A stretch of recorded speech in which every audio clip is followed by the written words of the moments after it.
da palavra do Senhor. Pastor Ed Cleiton, com a oportunidade.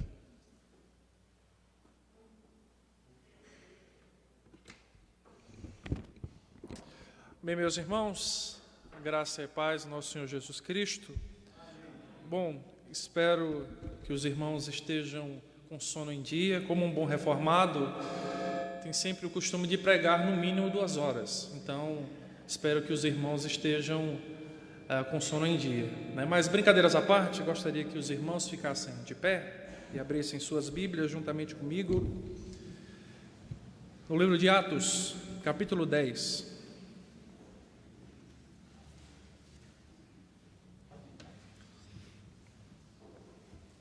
Livro de Atos, capítulo 10.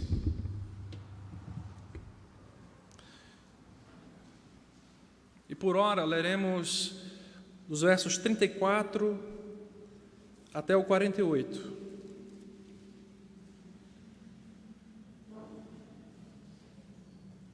Atos 10, do 34 ao 48. Verifique se todos os irmãos do seu lado conseguiram achar com facilidade. Se não, auxilie, empreste uma Bíblia, seja solidário ao seu irmão.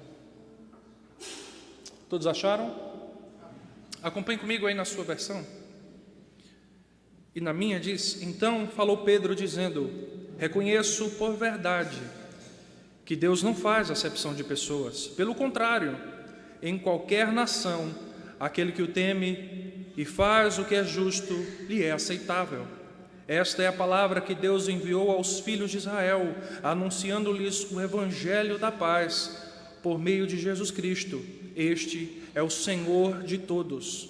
Vós conheceis a palavra que se divulgou por toda a Judeia, tendo começado desde a Galileia, depois do batismo que João pregou, como Deus ungiu a Jesus de Nazaré com o Espírito Santo e com poder, o qual andou por toda parte, fazendo o bem e curando a todos os oprimidos do diabo, porque Deus era com ele.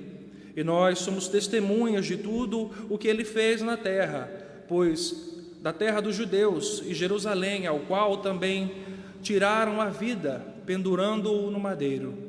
A este ressuscitou Deus no 3º dia e concedeu que fosse manifesto, não a todo o povo, mas às testemunhas que foram anteriormente escolhidas por Deus, isto é, a nós, que comemos e bebemos com ele, depois que ressurgiu dentre os mortos.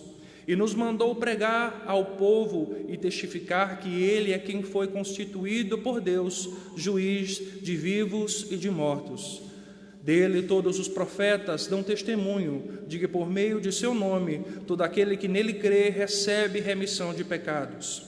Ainda Pedro falava estas coisas quando caiu o Espírito Santo sobre todos os que ouviam a palavra. E os fiéis que eram da circuncisão, que viram com Pedro, admiraram-se, porque também sobre os gentios foi derramado o dom do Espírito Santo, pois os ouviam falando em línguas, engrandecendo a Deus. Então perguntou Pedro: porventura, pode alguém recusar a água para que não sejam batizados estes que, assim como nós, receberam o Espírito Santo? E ordenou que fossem batizados em nome do Pai, em nome de Jesus Cristo. Então lhes pediram que permanecesse com eles por alguns dias. Oremos ao Senhor. Senhor Deus e Pai, queremos te pedir o teu auxílio na pregação da tua palavra. Que o Senhor fale a teu povo, que o Senhor fale aos nossos corações, que o Senhor nos ensine. É assim que nós te oramos, em nome do teu Filho amado. Amém. Podem sentar, meus irmãos.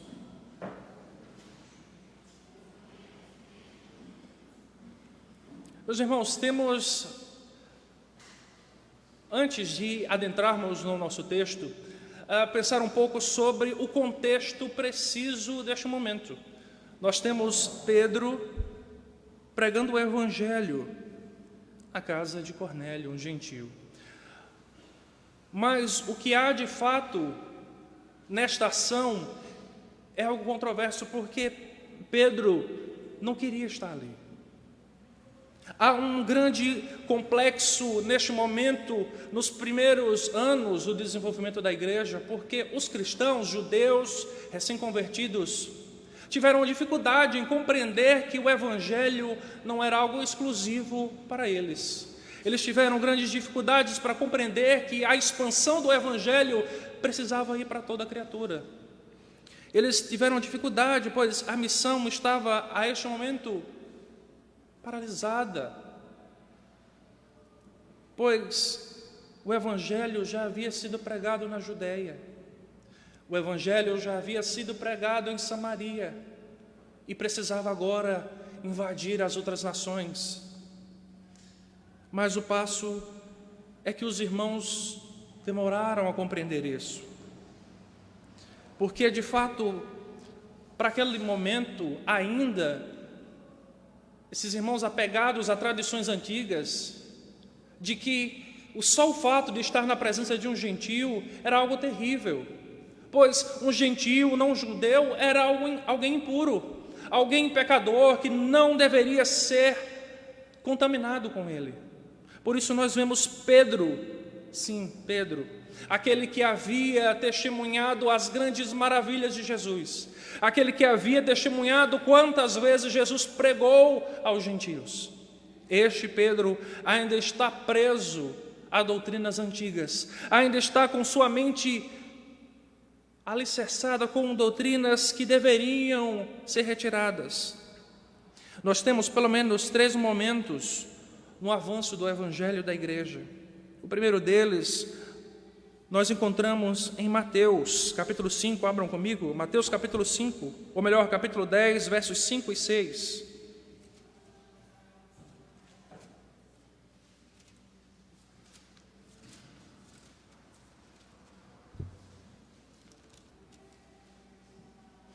E estes 12 enviou Jesus, dando-lhes as seguintes instruções: não tomeis rumo aos gentios, nem entreis em cidades de Samaria, mas de preferência procurai as ovelhas perdidas da casa de Israel. Essa foi a primeira instituição do Senhor, esse foi o primeiro envio. Jesus enviou a princípio os 12, com essa especificação: olha, vocês devem procurar em preferência as ovelhas perdidas.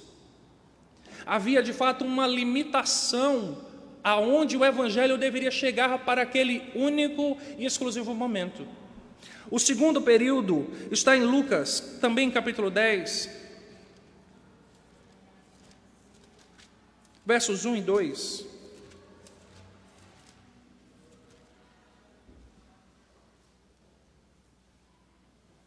Depois disso, o Senhor designou outros 70 e os enviou de 2 em 2 para que procedessem em cada cidade e lugar aonde estavam para ir. Ele lhes fez a seguinte advertência: a seara é grande, mas os trabalhadores são poucos. Rogai, pois, ao Senhor da seara que mande trabalhadores para a sua seara. Vejam que neste segundo momento há uma abertura maior, há um propósito de que o evangelho seja ainda mais expandido, pois nós vemos que a quantidade dos obreiros enviados aumentou, e a extensão que havia no primeiro envio agora não há mais, mas há um alerta de que sim, a seara é grande e que os trabalhadores seriam poucos. Por isso nós temos no primeiro momento um propósito limitado para aqueles que de início seriam privilegiados com uma mensagem no evangelho, mas os irmãos veriam logo após que esse não era a exclusividade do Senhor Jesus. Ele envia, num segundo momento, os 70, uma instrução que eles avancem.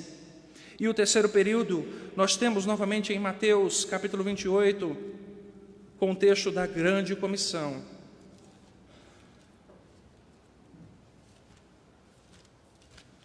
Mateus, capítulo 28, versos 19 e 20.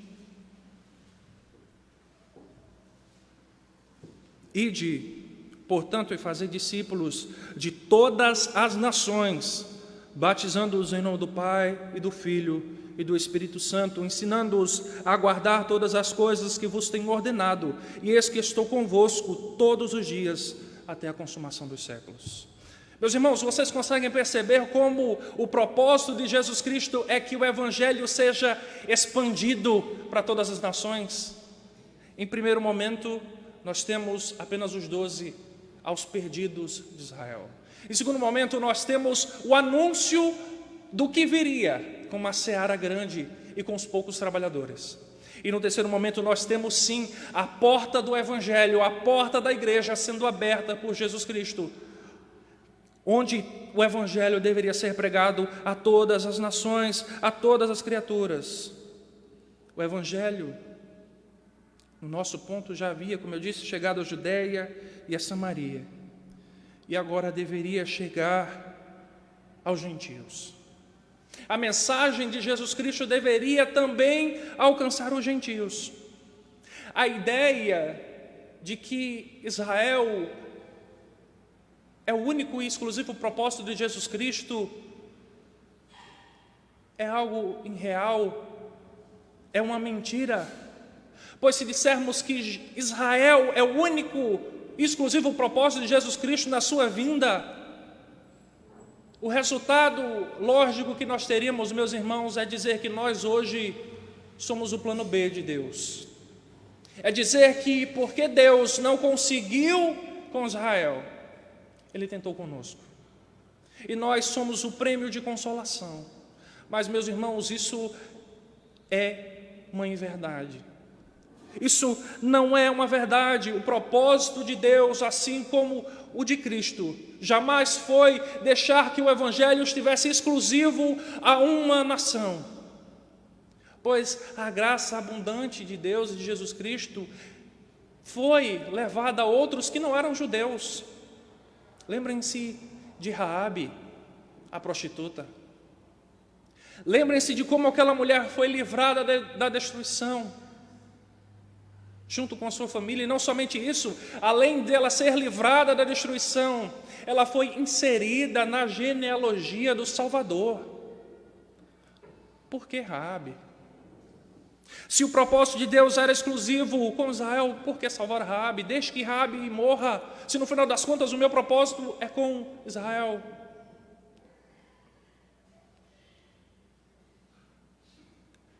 O propósito de Deus jamais foi em exclusivo com Israel.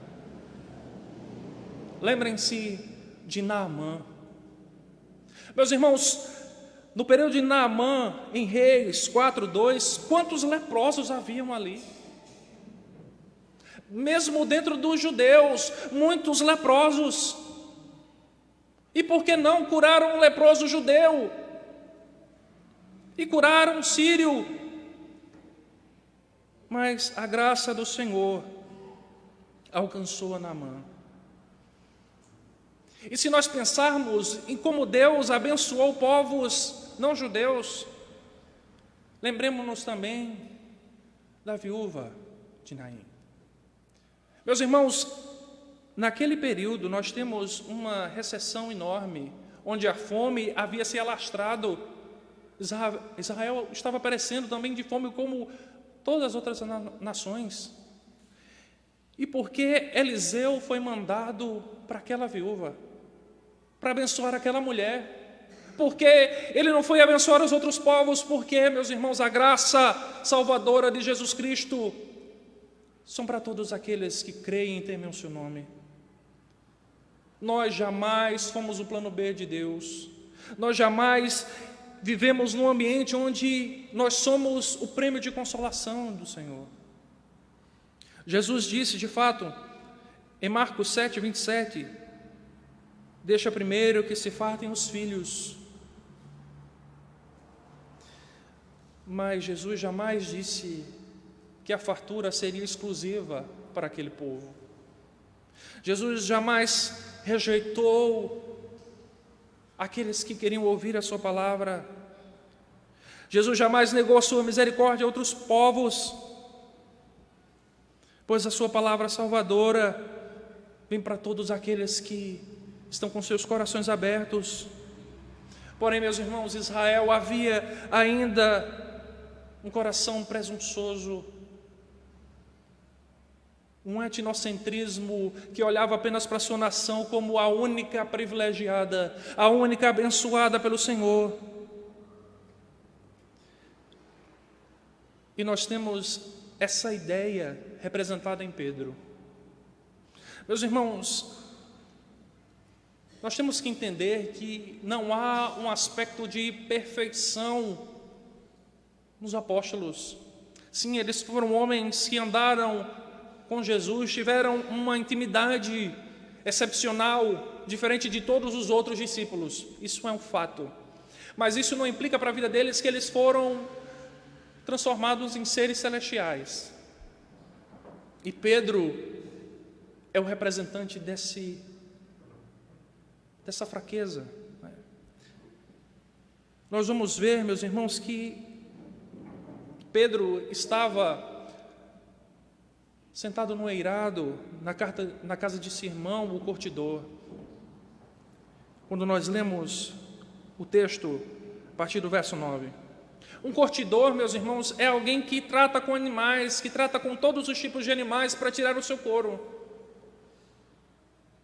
De fato, Pedro, com sua concepção de ser um único privilegiado, ele sequer deveria estar ali. E aguardando por um alimento a ser preparado para ele, ele tem uma visão. Ele começa a se vislumbrar com uma visão de Deus. Vejam comigo, a partir do verso 9 do capítulo 10 de Atos. No dia seguinte, indo eles a caminho, estando já perto da cidade, subiu Pedro ao eirado, por volta da hora sexta, a fim de orar.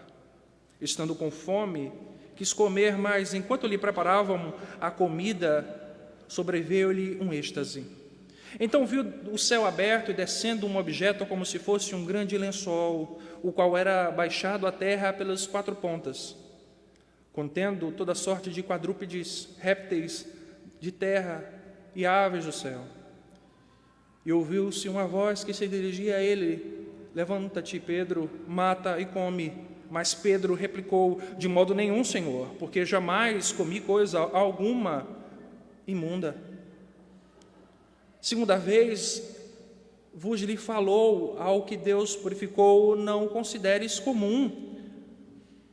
Sucedeu isto por 3 vezes, e logo aquele objeto foi recolhido ao céu.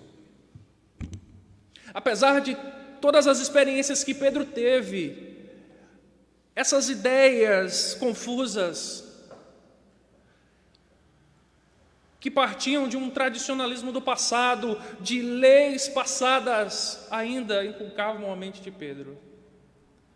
E, meus irmãos, nem esse vislumbre celeste, essa visão de Deus, fez com que Pedro mudasse de ideia logo de início.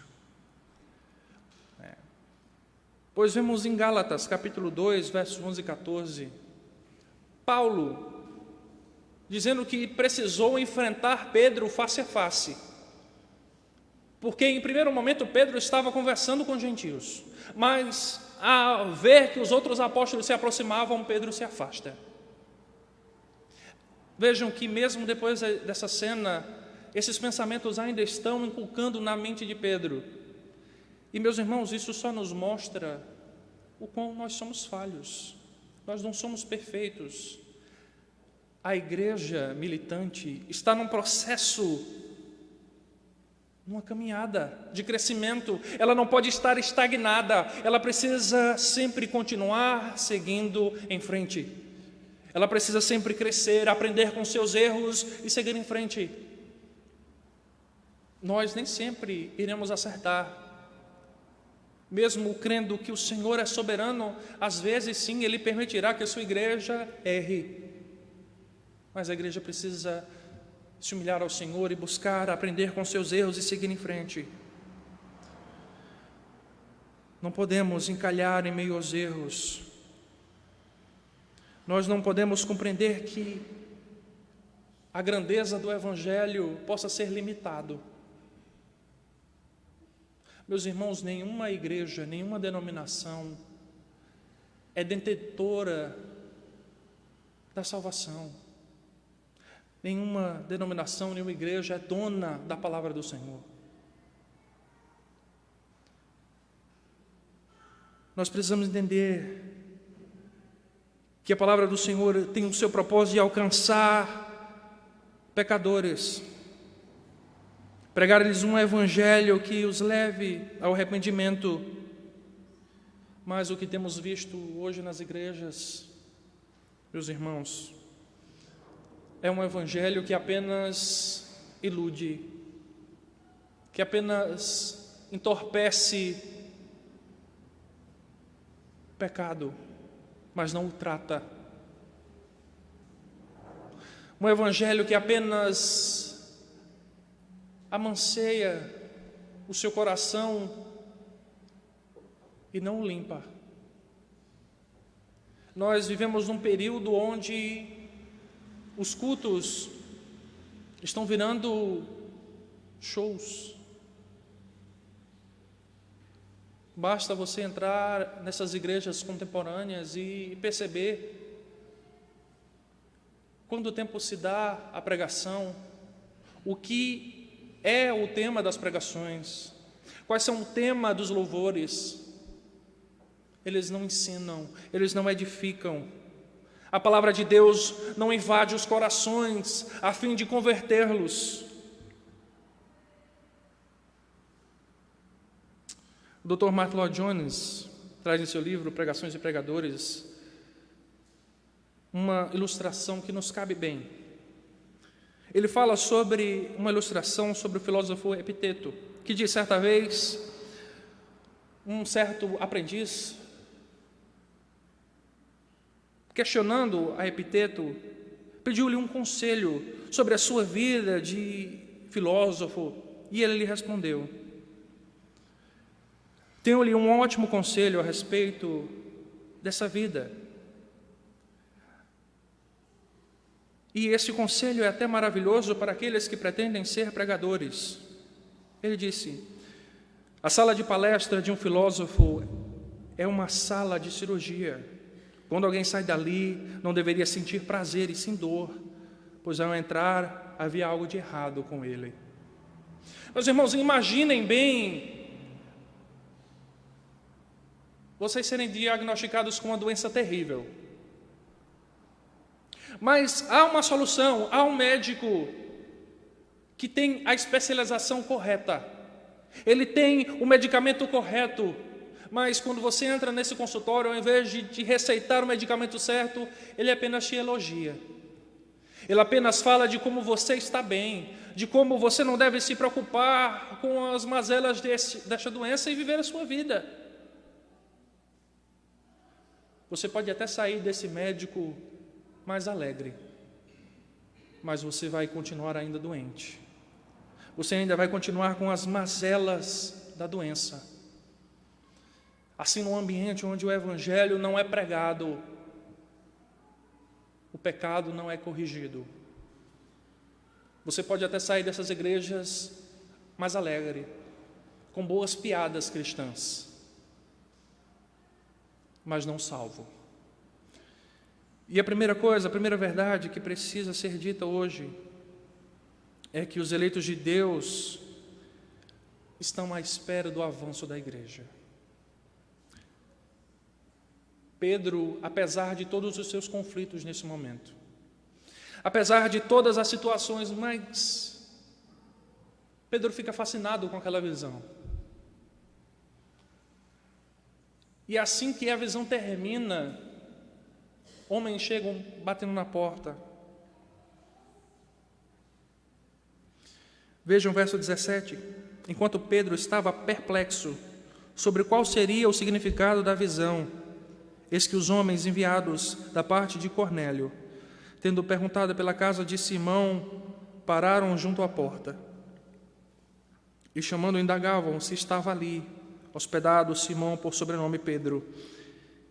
E enquanto meditava Pedro acerca da visão, disse-lhe o Espírito: estão aí 2 homens que te procuram. Levanta-te, pois, e desce, vai com eles, nada duvidando, porque eu os enviei. E descendo Pedro para junto dos homens, disse-lhes: aqui me tendes, sou eu a quem procurais, a que viestes. Então disseram o centurião Cornélio, homem reto, temente a Deus, tendo bom testemunho de toda a nação judaica, foi instruído por um santo anjo para chamar-te à sua casa e ouvir as tuas palavras. As nações precisam ouvir a palavra do Senhor. A igreja precisa avançar até os eleitos. A igreja precisa avançar para testemunhar as verdades. Assim como Cornélio estava ansioso por ouvir o evangelho pregado por Pedro. Os eleitos estão aí fora, esperando que a igreja avance, para que a igreja não fique adormecida nos seus conceitos e avance. O nosso Senhor Jesus disse que o evangelho seria pregado por toda a terra, e então veria o fim. E ao pensar nisso, meus irmãos, faz-nos ter um regozijo, porque apesar da frieza espiritual que temos vivido, e muitos estão abandonando a fé pelas práticas que atraem, pelo pragmatismo que dá certo. E de fato, meus irmãos, uma igreja que abraça o pragmatismo e abandona o evangelho, ela é próspera, não de salvos, mas de investidores. Pessoas que estão dispostas a investir para viver um céu na terra. Pessoas que estão dispostas a fazer de tudo para terem os seus egos acalentados. Pois como é maravilhoso poder ouvir como eu sou bom, como eu sou grande, como eu sou o centro de tudo. E meus irmãos, muitos estão sendo enganados, pois esse não é o evangelho do Senhor. Mas ao pensarmos de que o evangelho será pregado sobre todas as nações antes que venha o fim, nos faz perceber que Deus está agindo na sua igreja. Apesar de nós, Deus está agindo para salvar os seus. Deus está levantando povos para salvar os seus. Mas o evangelho ainda não foi pregado em todas as nações. A palavra de Deus não foi pregada a todos os povos. Ainda há muitos que precisam ouvir a palavra de Deus. E o que se refere ao Brasil, nós temos pelo menos 8 segmentos menos evangelizados. E meus irmãos, pensar e que existem povos não evangelizados no Brasil é algo impressionante. Tivemos hoje em nossa igreja, em Caruaru, o dia da igreja perseguida. E meus irmãos, ver aqueles irmãos que não podem sequer andar com a Bíblia, precisam viver um evangelho secreto, uma missão cristã secreta, prosperar, enquanto nós que temos a liberdade de falar de Jesus, de andar nas ruas com a Bíblia na mão, de pregar a todos aqueles que passam por nós, de falar abertamente Jesus Cristo, Jesus Cristo. Nós temos em nosso país 8 segmentos menos evangelizados. E o primeiro deles são os povos indígenas. Há aproximadamente no Brasil 106 etnias sem representação missionária entre eles. E a maioria deles estão no Nordeste. Em segundo, a segunda população, a segunda etnia, ou segmento menos evangelizado, são as comunidades ribeirinhas. Pesquisas apontam que são quase 37 mil pequenas comunidades na bacia amazônica e 10 mil delas sem nenhuma igreja. Muita coisa, né? Em terceiro lugar, temos os ciganos. Dos 700 mil ciganos no Brasil, espalhados por grandes e pequenas cidades, em acampamentos, apenas 1% professam a fé cristã. Depois temos as comunidades quilombolas. Há cerca de 3.500 comunidades quilombolas oficialmente reconhecidas no Brasil. São compostas de afrodescendentes e estima-se que 600 dessas comunidades ainda não têm a presença evangélica. Pensar nisso é aterrador. Pensar que alguém no nosso país ainda não ouviu falar de Jesus é algo que nos deveria envergonhar. Mas ainda mais. Em quinto lugar, há um grupo formado por imigrantes. Eles estão, na sua maioria, em cidades como São Paulo, Brasília, Foz do Iguaçu, Rio de Janeiro, e são cerca de 300 mil pessoas. É muita coisa, meus irmãos. Vieram de aproximadamente 100 países, e destes, 27 são países ainda onde o Evangelho não chegou. Em sexto lugar, ou em sétimo lugar, nós temos os portadores de deficiência auditiva. E no nosso país são quase 10 mil deficientes auditivos. 10 mil, meus irmãos. E desses 10 mil, um pouco mais de 2% confessam fé evangélica. É muita coisa, meus irmãos. Para um país que tem a liberdade a que nós temos, para um país que tem a oportunidade de falar abertamente, o que estamos fazendo como igreja? E para o último segmento, são os mais ricos dos mais ricos e os mais pobres dos mais pobres. Grupos de pessoas em condições socioeconômicas extremas são poucos evangelizados.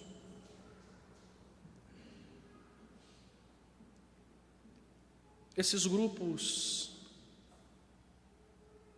têm tido trabalhos em avanço. Não porque a igreja seja maravilhosa, seja perfeita, mas porque o Senhor da igreja tem cuidado dela. Deus ratifica que as boas novas de Cristo são para todos, e não apenas para os judeus. A palavra de Deus são para todas as nações, não apenas para Campina Grande ou para Caruaru. Não é apenas para a igreja congregacional, mas para todas as nações. A palavra do Senhor precisa ser pregada. Os eleitos estão com seus corações prontos para receber a boa semente do Evangelho. Os eleitos estão ansiosos, assim como Cornélio. Vemos no verso 2 do capítulo 10, um homem chamado Cornélio. E o texto diz que ele era um centurião da corte chamada italiana, piedoso e temente a Deus, com toda a sua casa, e que fazia muitas esmolas ao povo, e de contínuo orava a Deus. Que crente excepcional! Mas o fato, meus irmãos, que apesar de todas essas prerrogativas de Cornélio, apesar de ser um homem religioso admirável, lhe faltava uma coisa. De que adianta, meus irmãos, ter um aspecto religioso, cumprir todas as formalidades religiosas, estar aqui culto após culto, ouvir palavra após palavra e ainda assim, meus irmãos, não ter Jesus Cristo. É provável que Cornélio tenha sido influenciado pelo judaísmo ainda na sua infância. E isso fez com que a sua vida toda fosse formada por um caráter segundo a vontade do Senhor. Ao ponto de ele crescer e agir conforme um judeu. E ele fez com que isso influenciasse toda a sua família, todos aqueles que trabalhavam ao seu redor. Todos os homens que estavam aos seus cuidados eram influenciados pela vida de Cornélio.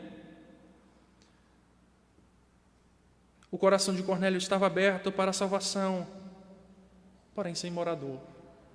Ele estava cumprindo todos os rituais religiosos, porém lhe faltava o principal, Jesus Cristo. E diferente do jovem rico que não estava disposto a deixar tudo para seguir Jesus, não havia nada ao qual Cornélio não estivesse disposto a deixar para ouvir o que aquele Deus que o havia visitado tinha para falar. E assim, a segunda verdade que precisamos observar é que Jesus chama a igreja para ser o seu meio de proclamação da sua palavra.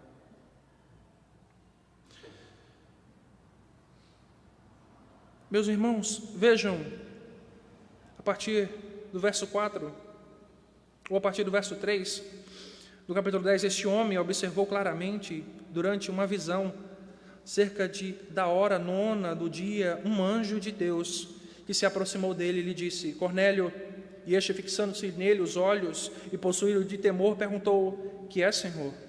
E o anjo lhe disse: as tuas orações e as tuas esmolas subiram para a memória diante de Deus. Agora envia mensageiros a Jope e manda chamar a Simão, que tem por sobrenome Pedro.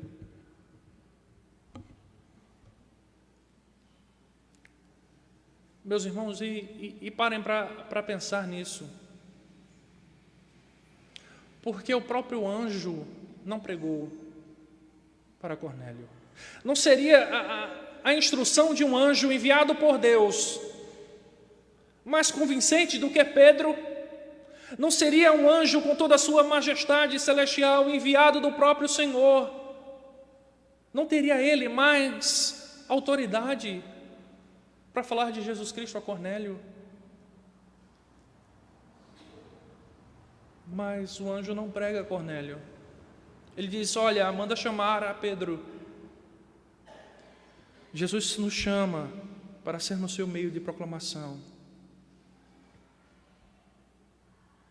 Jesus não chama os anjos: olha, anjos, vão e preguem o Evangelho. Mas ele diz: igreja, ide e pregai o Evangelho. A palavra diz que a fé vem pelo ouvir e ouvir a palavra de Deus. E essa palavra, meus irmãos, precisa ser pregada pela igreja. Deus poderia, sim, enviar suas miríades celestiais, mas Ele chamou a sua igreja. Ele chamou a sua igreja para ser o seu meio de proclamação, ser o meio pelo qual a sua palavra seria alcançada às nações. Os puritanos acreditavam piamente que quando a palavra do Senhor é fielmente exposta, era como se o próprio Deus descesse e falasse ao povo. Quando a palavra estava sendo fielmente exposta para os puritanos, Deus estava falando. Então que tudo se cale, que tudo se pare neste momento, pois Deus está falando. Devemos a Ele reverência. Então a voz de Deus precisa ser ouvida, a voz de Deus precisa ser lançada à compreensão de todas as nações.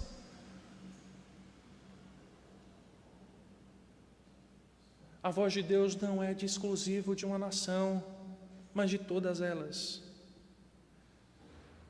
Por isso vemos Pedro sendo confrontado pela verdade da missão do Evangelho.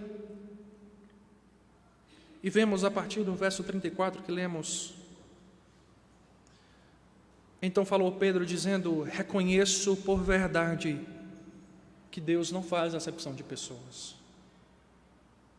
Meus irmãos, Pedro está sendo confrontado de uma maneira que não há escapatória. A verdade exposta por Deus aqui a Pedro é como um devorador que está perseguindo a sua presa, e essa presa não há mais para onde fugir, ela está encurralada, e Pedro está aqui encurralado em meio à verdade da palavra do Senhor. E qual verdade é essa? De que Deus não faz acepção de pessoas.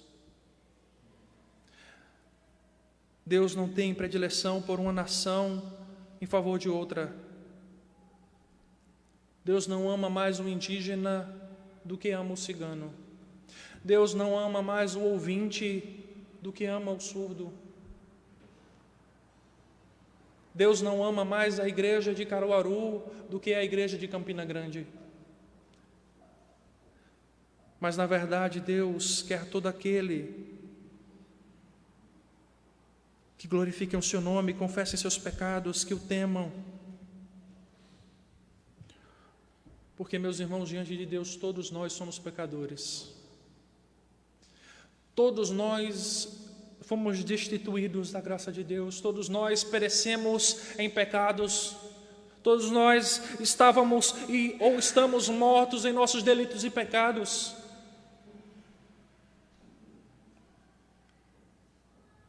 Por isso o evangelho da graça salvadora de Jesus Cristo precisa ir a todos os pecadores.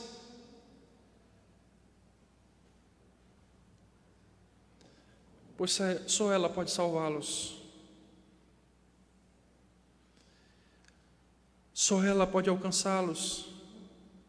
E vemos no verso 35 que Deus, ao invés de preterir uma nação, Pedro diz pelo contrário: em qualquer nação, aquele que o teme e faz o que é justo, lhe é aceitável. Deus não escolhe uma igreja por ela ter uma aparência melhor do que a outra. Deus não escolhe uma nação por ela ser mais rica do que a outra. Mas Deus escolhe entre todas as nações aqueles que temem o seu santo nome, aqueles que buscam o seu santo nome e aqueles que Ele considera aceitável ao seu santo nome. Vejam que ele diz: pelo contrário, em qualquer nação, aquele que o teme. Como eu disse anteriormente, os eleitos estão espalhados aos quatro cantos. Seria fantástico se pudéssemos identificá-los visivelmente. Se nós nascêssemos com marcas: este é eleito, este não. Este será salvo, este não. Mas não é assim. O único meio de se identificar os eleitos de Deus é pela sua palavra.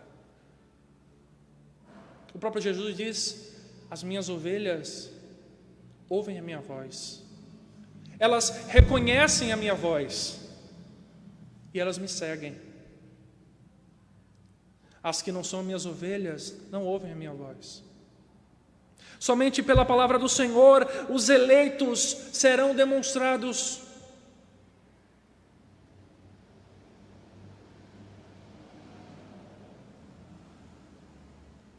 Os eleitos são aqueles que temem ao Senhor.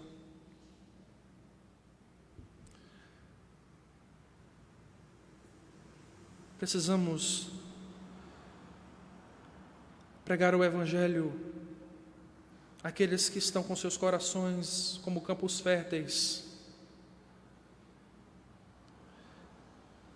Precisamos pregar o Evangelho, não outra coisa, não o bem-estar social, não a capacidade do homem de adquirir bens, ou os meios para os quais alguém pode ser próspero. Os pecadores não precisam saber sobre como eles podem ser pessoas especiais. Eles precisam ouvir que são pecadores e que precisam se arrepender e se curvarem diante de Jesus Cristo como seu único Senhor e Salvador, senão eles irão para o inferno. Essa é a palavra que deve ser pregada. Essa é a única e suficiente palavra.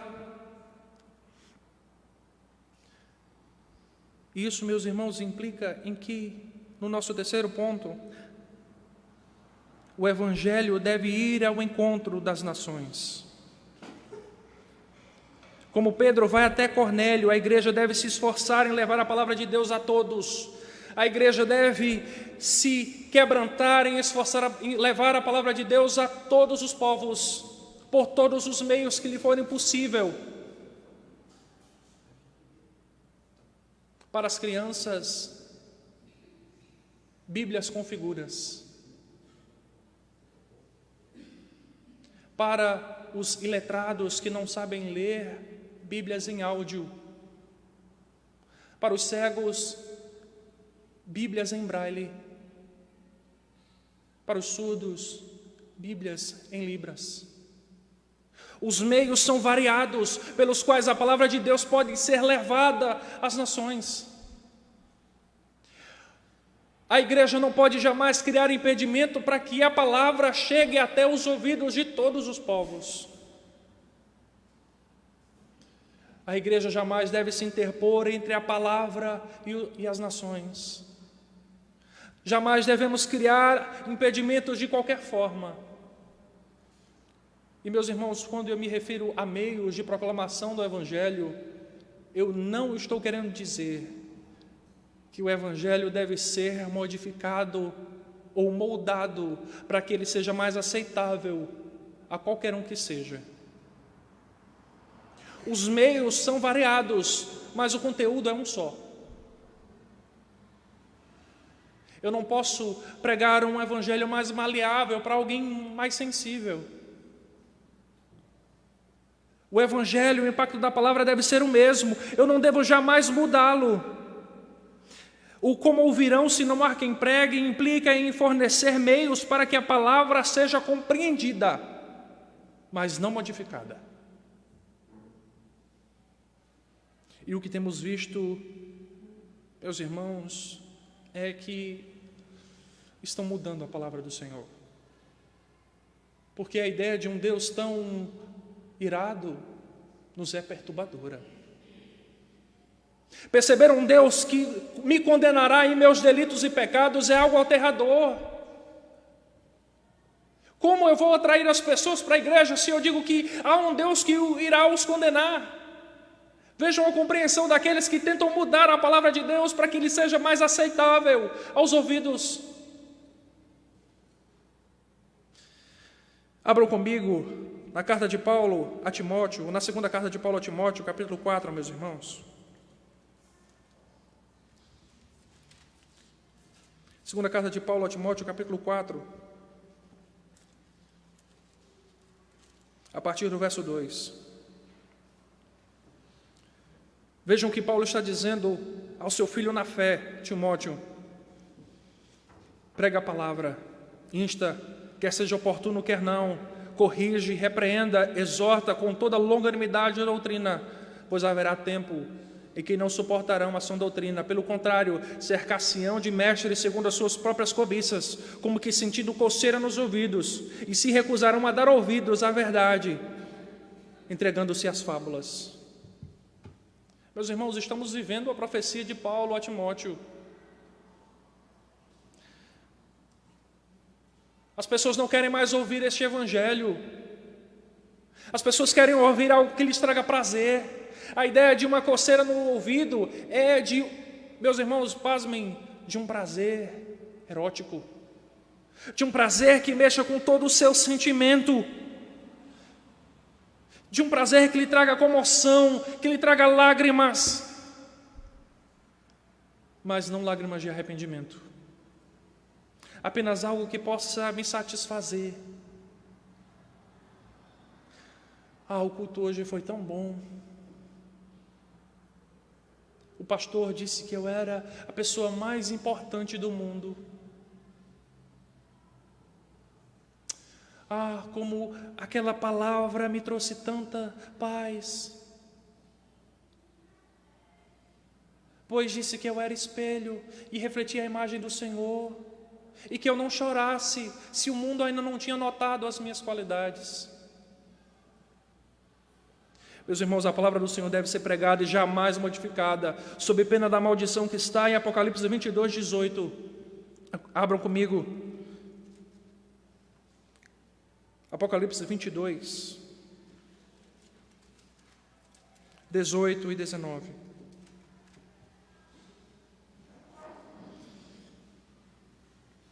Eu a todo aquele que ouve essas palavras da profecia deste livro testifico: se alguém lhes fizer qualquer acréscimo, Deus lhe acrescentará os flagelos escritos neste livro. E se alguém tirar qualquer coisa das palavras do livro desta profecia, Deus tirará a sua parte da árvore da vida, da cidade santa e das coisas que se acham escritas neste livro. Ai daqueles, meus irmãos, que mudam o evangelho de Deus para satisfazer aos pecadores em vez de convertê-los a Jesus Cristo. Ai daqueles, meus irmãos. Pedro, ao chegar à casa de Cornélio, não muda o teor da palavra, ele não modifica, apesar de Cornélio ser um gentil. Não, vamos pregar uma palavra aqui que seja mais condizente, né? Cristo pregou uma palavra maravilhosa para os judeus, mas vamos pregar um tipo de evangelho qualquer aqui para este homem. O evangelho pregado por Pedro a Cornélio, mesmo com toda a confusão que ainda tinha, mas isso só faz nos perceber que a autoridade que está sobre a pregação do evangelho não é do homem, mas sim de Deus. É Deus que conduz a igreja a pregar o evangelho, não o homem.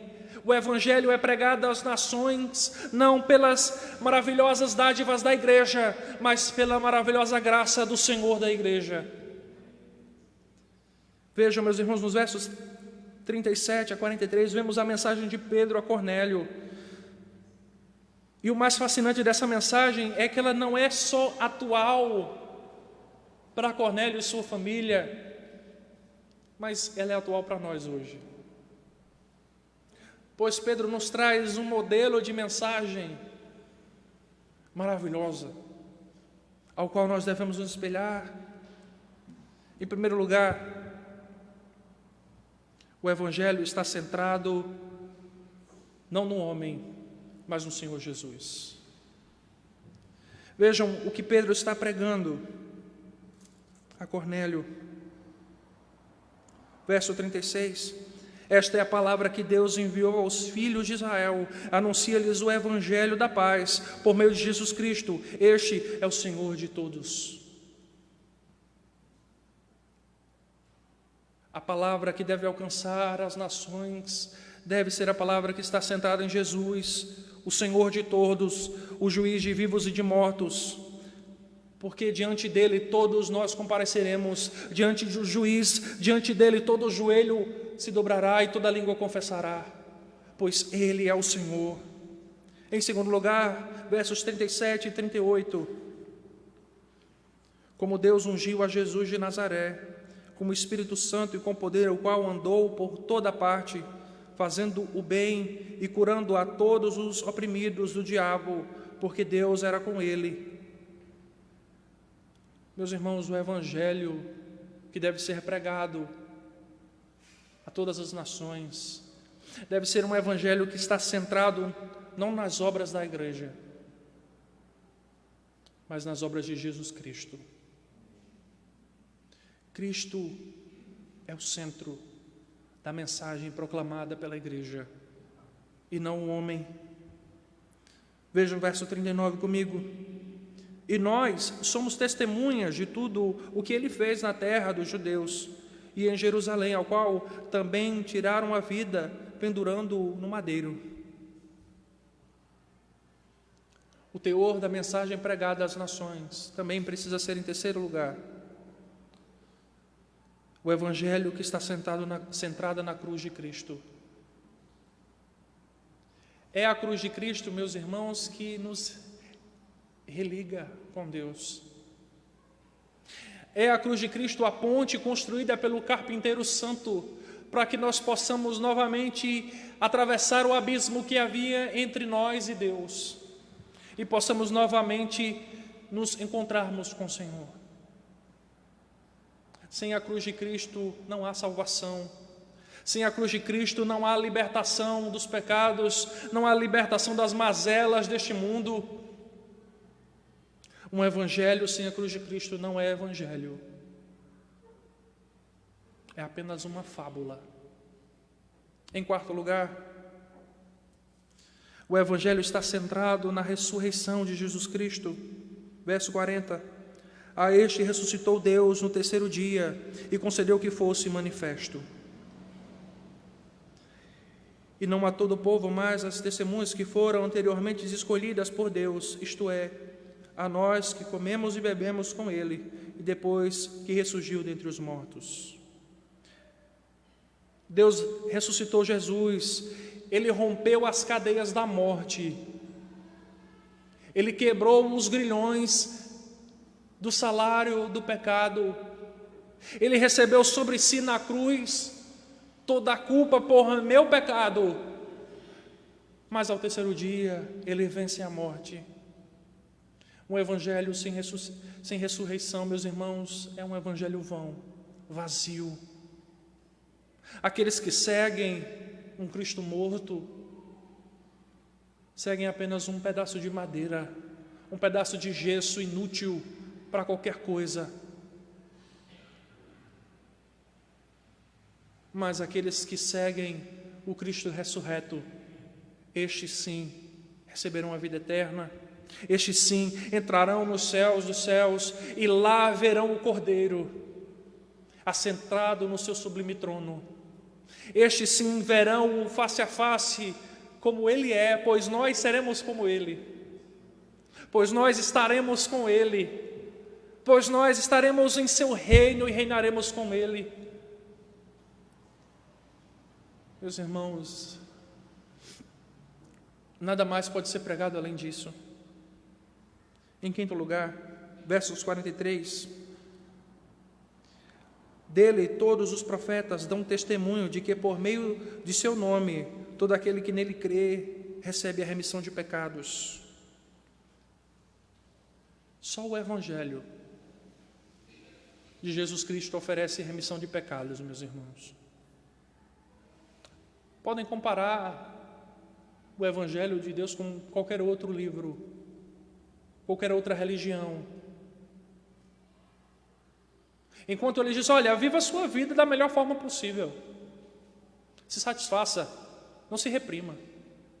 Busque satisfazer os seus desejos ao máximo, porque você precisa ser feliz. Enquanto o Evangelho do Senhor diz, arrependa-se, você é um pecador miserável, mas creia, em mim será salvo. Só o Evangelho de Jesus Cristo traz a solução para as mazelas do pecado. Enquanto o mundo nos ensina a conviver e a aproveitar ao máximo o pecado,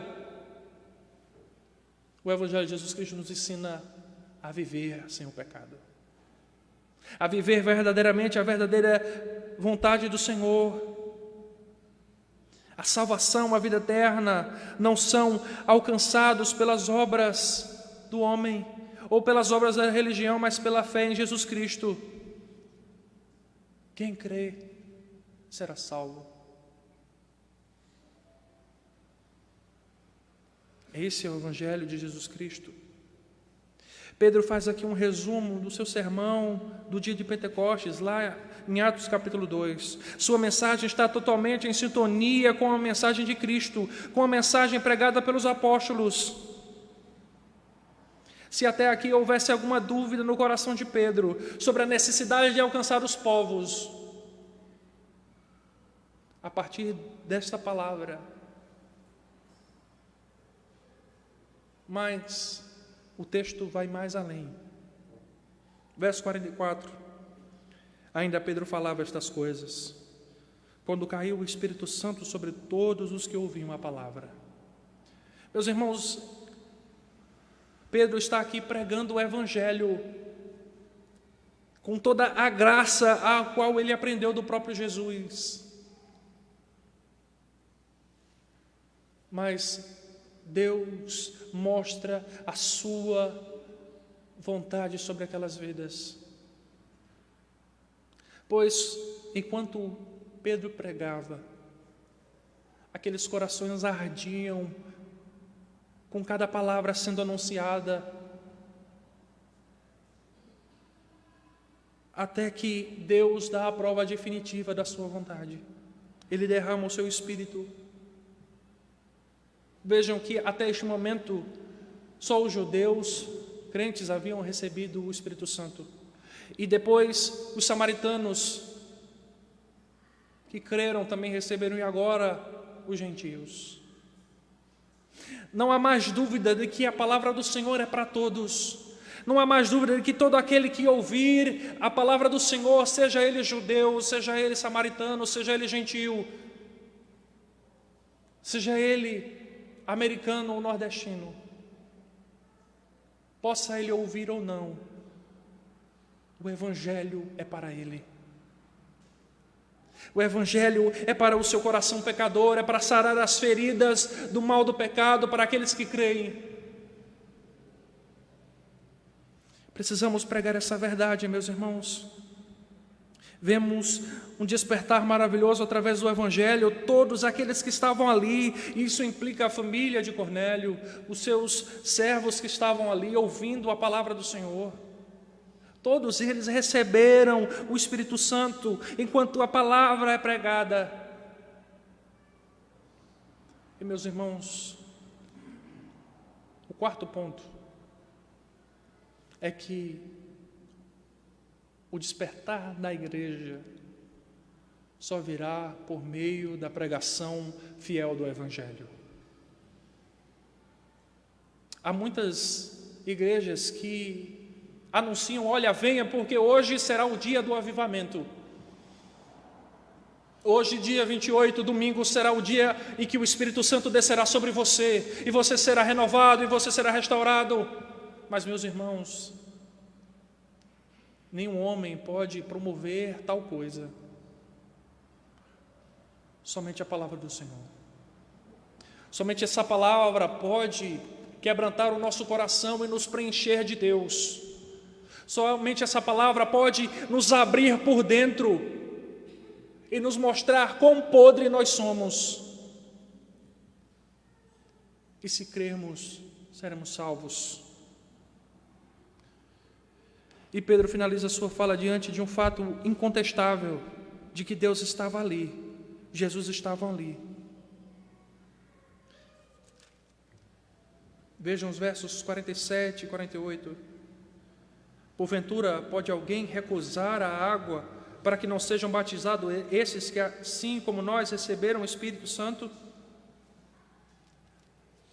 O que Pedro está querendo dizer aqui é: meus irmãos, o que nós vamos fazer? É incontestável que esses agora creram em Deus, e assim como nós, receberam também o Espírito Santo. Então, o que nós podemos fazer? Não há nada para impedir. Deus está agindo na vida destes irmãos. Eles agora fazem parte do corpo de Cristo, eles agora fazem parte daqueles que serão salvos. E no 48 ele ordenou que fossem batizados em nome de Jesus Cristo. Meus irmãos, nós não somos excepcionais. Nós não somos os únicos privilegiados. O Evangelho é para todos. A porta da graça se abriu para todos, e todos aqueles que creram entrarão por ela. Não somente nós que nascemos num berço cristão, não somente nós que vivemos na comunidade das nossas igrejas. Vivemos, assim como Pedro, um evangelho estagnado, acomodado. O conforto que recebemos nos fez nos tornarmos cristãos acomodados. Apenas nos alimentando da palavra do Senhor, mas despreocupados com a nossa missão, que é pregar o Evangelho. Jesus disse: ide e pregai o Evangelho, fazei discípulos de toda criatura. E a melhor tradução para esse texto seria: indo, pregai o Evangelho. No seu caminhar, no seu avançar, pregue o Evangelho. A todos aqueles que você encontrar, pregue o Evangelho. Mas como a igreja vai pregar se ela não prossegue mais? Se ela está sentada confortavelmente em seus bancos? O Evangelho de Deus precisa sair das quatro paredes e invadir o mundo. Ele precisa alcançar aqueles que estão ainda não alcançados pela palavra. A palavra do Senhor precisa entrar nos ouvidos e entrar na mente daqueles que estão com seus corações prontos para receber a boa semente. Em outras palavras, Pedro está dizendo: não podemos contestar o que Deus está fazendo. Não podemos contestar a vontade do Senhor na vida daqueles. O Senhor não escolheu a outros, mas escolheu a sua igreja para pregar a sua palavra. E eu gostaria de encerrar, meu irmão, por fim, com 3 aplicações que nós podemos aprender desse texto, 3 usos para a nossa vida. O primeiro deles: nós somos os embaixadores do Evangelho de Jesus Cristo. Portanto, cabe a nós nos esforçarmos para levar a palavra para o máximo de pessoas que podemos. O que você tem feito para que o Evangelho de Deus seja pregado? Quantas pessoas no seu trabalho você tem falado sobre o Jesus Cristo? Quantas pessoas no seu trabalho ou na sua vida social sabem que você é cristão? Sabem que você tem um Deus que pode perdoar pecados? Quantas vezes você indo pregou o Evangelho? Recebemos o acesso às dispensas do Senhor para que possamos produzir o alimento digno. Isso quer dizer o verdadeiro Evangelho. A igreja do Senhor precisa pregar o Evangelho e nada mais. Somente a palavra e nada mais. Não, mas tem tantas coisas que nós poderíamos fazer para atrair mais pessoas. Se não for o Evangelho, isso deve ser rejeitado. Se não for a palavra de Jesus Cristo, isso deve ser lançado fora. Porque só a palavra de Deus pode salvar vidas. Em segundo lugar, não devemos ser jamais empecilhos para que o Evangelho de Deus seja pregado. Não podemos jamais olhar para alguém: talvez essa pessoa não mereça o Evangelho. Nós podemos até não falar isso, mas agimos como se pensássemos. Porque, meus irmãos, parem para pensar um pouco. Se a maravilhosa dádiva do Evangelho é algo que pode salvar pecadores, que é algo que pode livrar pecadores do inferno, por que eu não estou desesperado para pegar o Evangelho a todos? Porque a igreja não está apaixonada por pegar a palavra do Senhor a todos aqueles que ainda não ouviram ela, que ainda não a entenderam, ainda não compreenderam, ainda não conheceram Jesus Cristo.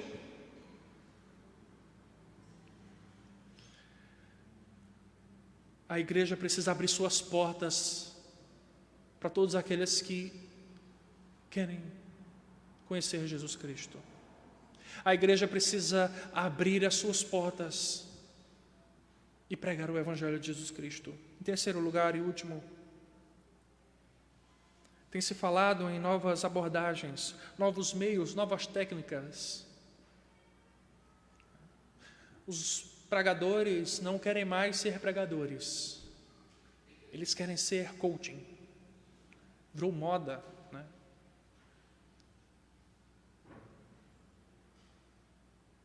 Eles não querem mais ser ministros do Evangelho, mas querem ser blogueiros. Eles querem não ver as vidas serem salvas, mas eles querem o seu like.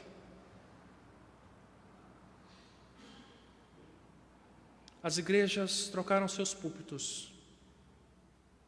A palavra de Deus não está mais no centro das igrejas, e sim o homem. As luzes não mais apontam para Cristo, mas sim para o homem.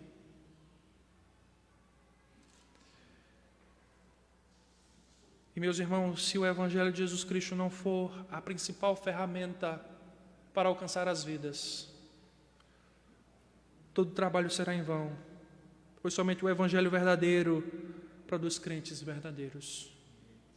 Somente a palavra do Senhor gera vida. Somente através do verdadeiro Evangelho, puro e simples, teremos uma igreja forte e saudável.